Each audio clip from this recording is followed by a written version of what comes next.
Hello बच्चों, class 12 था physics में आज हम लोग चैप्टर 5 का एक नया टॉपिक पढ़ेंगे। चैप्टर 5 का एक नया टॉपिक, इस टॉपिक का नाम है कूलाम का व्युत्क्रम वर्ग का नियम। हम लोगों ने सिंपल से कूलाम का नियम भी पढ़े थे, लेकिन आज हम लोग देखेंगे कि कूलाम का व्युत्क्रम वर्ग का नियम क्या होता है। ठीक है, तो कूलाम के व्युत्क्रम वर्ग के नियम के लिए पहला उसका जो डेफिनेशन उसका जो कथन होता है उसको हम लोग देखते हैं। फिर उसी कथन के द्वारा हम लोग उस कूलाम के व्युत्क्रम वर्ग के नियम को हम लोग प्रूफ करेंगे। तो हम लोग देखते हैं कि कूलाम का व्युत्क्रम वर्ग का नियम क्या होता है। किन्हीं दो ध्रुवों के मध्य लगने वाला बल उन ध्रुवों के ध्रुव प्राबल्यों के गुणनफल के अनुक्रमानुपाती और उनके बीच की दूरी के वर्ग के व्युत्क्रमानुपाती होती है। मतलब हम लोग दो ध्रुव प्राबल्य लेंगे, दो ध्रुव प्राबल्य के जो बल F है वह गुणनफल के बराबर होगा तथा उनके जो दोनों ध्रुव प्राबल्य रहेंगे, जो दो ध्रुव प्राबल्य हम लोग लेंगे। जैसे आप लोगों के बुक में ध्रुव प्राबल्य को ऐसा लिखा है ना, Q और नीचे में M1 करके लिया हुआ है, QM1 और दूसरा को QM2। लेकिन मैं जो ध्रुव प्राबल्य का यूज कर रही हूँ उसको मैं स्मॉल m1 और स्मॉल m2 ले रही हूँ। आप लोग चाहो तो ध्रुव प्राबल्य को QM1 और QM2 करके भी ले सकते हो, लेकिन मैं M1 और M2 ले रही हूँ। तो डेफिनेशन के हिसाब से देखिए, किन्हीं दो ध्रुवों के मध्य लगने वाला बल उन ध्रुवों के ध्रुव प्राबल्यों के गुणनफल के अनुक्रमानुपाती। ध्रुव प्राबल्य है मेरा स्मॉल m1 और स्मॉल m2 के गुणनफल के अनुक्रमानुपाती तथा इन दोनों के बीच की दूरी को मैं d ली हूँ, दूरी के वर्ग के व्युत्क्रमानुपाती होती है। आई होप आप लोगों को जो कथन है वो समझ आया होगा। तो अब कथन के हिसाब से इसका हम लोग क्या करेंगे, डिस्क्रिप्शन देखेंगे। तो इस प्रकार से आप इसको कथन लिखिएगा, उसके बाद ये हम लोगों का प्रूफ है। तो देखिए हम लोग को दो बिंदु है, बिंदु A और बिंदु B। तो बिंदु A पर जो मेरा पहला ध्रुव प्राबल्य है वह स्मॉल m1 है और B पर जो ध्रुव प्राबल्य है वह स्मॉल m2 है और दोनों ध्रुव प्राबल्यों m1 और m2 के बीच की दूरी क्या है, स्मॉल d है।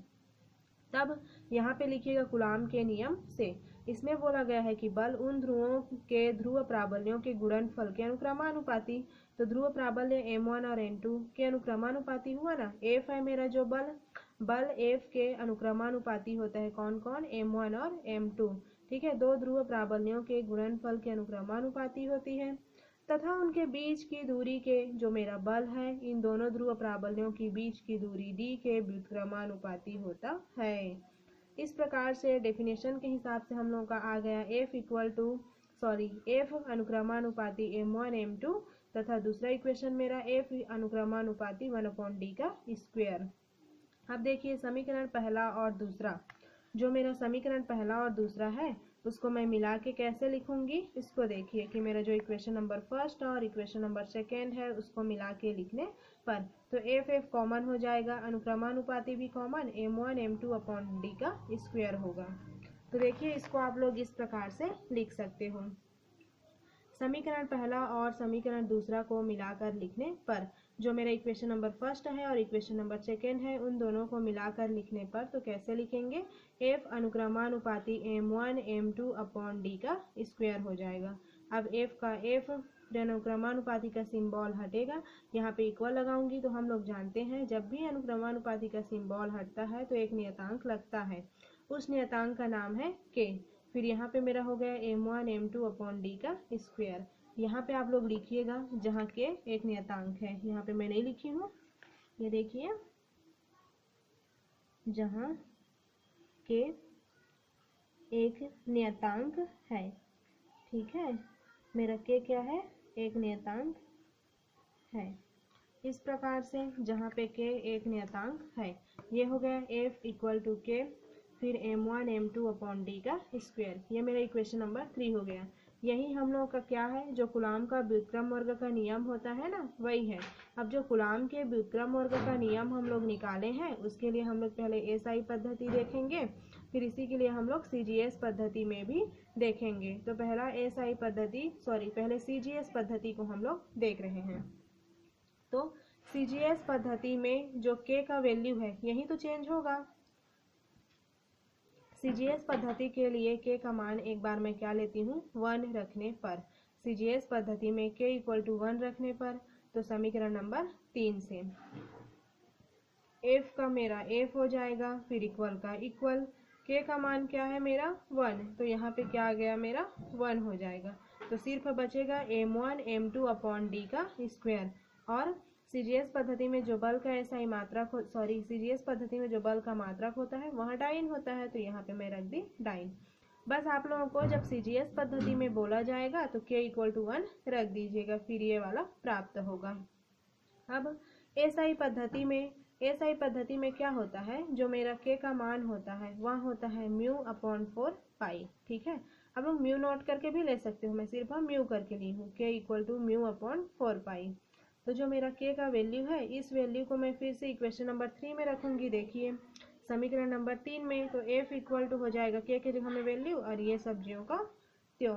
यहाँ पे f का f k समीकरण 3 जो था उसको एक बार यहाँ पे लिख के मैं दिखा दी हूँ। f equal to k m1 m2 upon d का स्क्वायर, फिर f का f, k का वैल्यू है मेरा म्यू अपॉन 4 पाई, तो ये हो गया मेरा म्यू अपॉन 4 पाई, m1 m2 अपॉन d का स्क्वायर, ये हो गया मेरा न्यूटन। ठीक है, ये मेरा SI पद्धति के लिए निकला है, लेकिन इसमें थोड़ा सा और सॉल्यूशन करेंगे। म्यू का मान रहता है उसी के हिसाब से। यहाँ पे देखिए जो मेरा म्यू का वैल्यू क्या होता है, mu r into mu naught. तो उधर जो म्यू है उसी में मैं रख दी, f इक्वल टू म्यू की जगह मैं रखी म्यू नॉट और म्यू आर अपॉन 4 पाई।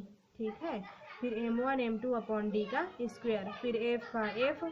यहाँ से देखिए जो मेरा म्यू आर है उसका वैल्यू क्या होता है 1, तो यहाँ पे जो म्यू आर है वह हट गया, यहाँ पे बचा म्यू नॉट अपॉन 4 पाई, फिर m1 m2 अपॉन d का स्क्वायर।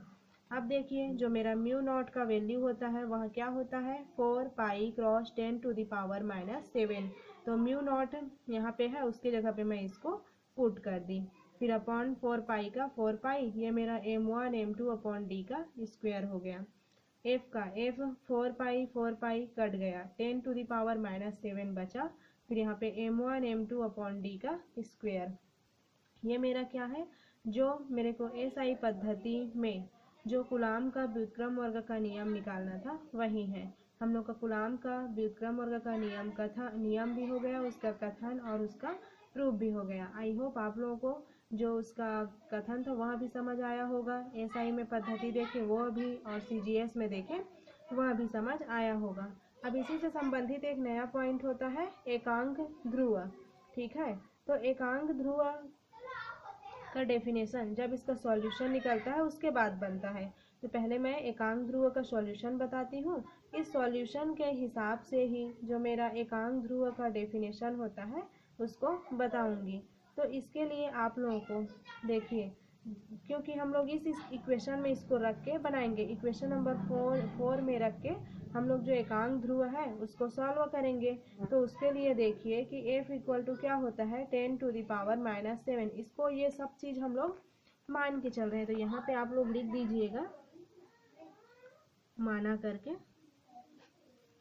ठीक है, तो यहाँ पे देखिए माना करके आप लोग जब लिखोगे तो माना मेरा क्या हो जाएगा, f equal to 10 to the power -7 और m1 equal to m2 equal to m, जो m का वैल्यू है उसको मैं मान के चलती हूँ कि जो मेरा m1 और m2 है उसका मान क्या हो जाएगा m। फिर d जो मेरा यहाँ पे देखिए d का स्क्वायर है, तो d का वैल्यू मैं यहाँ पे d का स्क्वायर या d इक्वल टू मैं रख ली 1। तब देखिए समीकरण नंबर 4 से, समीकरण 4 से क्या हो जाएगा, f की जगह में मेरा 10 टू द पावर -7, इसको जाके यहाँ पे रख दी, फिर इक्वल का इक्वल 10 टू द पावर -7, फिर m1 और m2 इसके जगह मैं क्या रखूँगी m, तो m का स्क्वायर और d के स्क्वायर की जगह मेरा हो गया 1। ये 10 टू द पावर -7 और 10 to the power -7, 10 to the power -7 इधर का और इधर का ये दोनों आपस में कट जाएंगे, तो यहाँ पे मेरा बचेगा सिर्फ m का स्क्वायर, फिर यहाँ पे बस मेरा 1। तो यहाँ पे एक लाइन ऐसे भी कर सकते हो आप लोग, मैं डायरेक्टली लिखी हूँ m का स्क्वायर इक्वल टू 1 बचेगा, फिर जो वर्ग है इधर जाके वर्गमूल में चेंज हो जाएगा। m का m प्लस -1 हो जाएगा। ये हम लोग का जो एकांक ध्रुव निकाल रहे थे ना, एकांक ध्रुव के लिए सॉल्यूशन हो गया।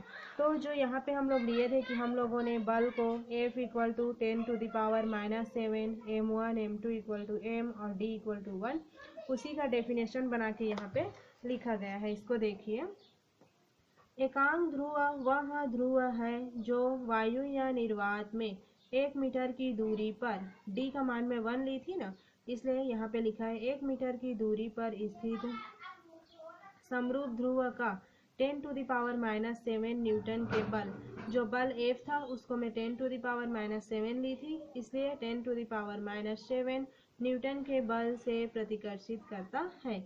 जो आप लोगों ने लिया समरूप ध्रुव, मतलब m1 और m2 इक्वल टू मैं क्या मानी थी, m, इसलिए जैसे d इक्वल टू 1 ली थी, f equal to 10 to the power -7 ली थी, और समरूप ध्रुव मतलब m1 equal to m2 equal to m, तो उसी को यहाँ पे दर्शाया गया है कि जो मेरा एकांक ध्रुव है वह जो मानी उसी को लेकर डेफिनेशन बनाया गया है। एकांक ध्रुव वह ध्रुव है जो वायु या निर्वात में 1 मीटर की दूरी पर स्थित समरूप ध्रुव को 10 टू द पावर -7 न्यूटन के बल से प्रतिकर्षित करता है।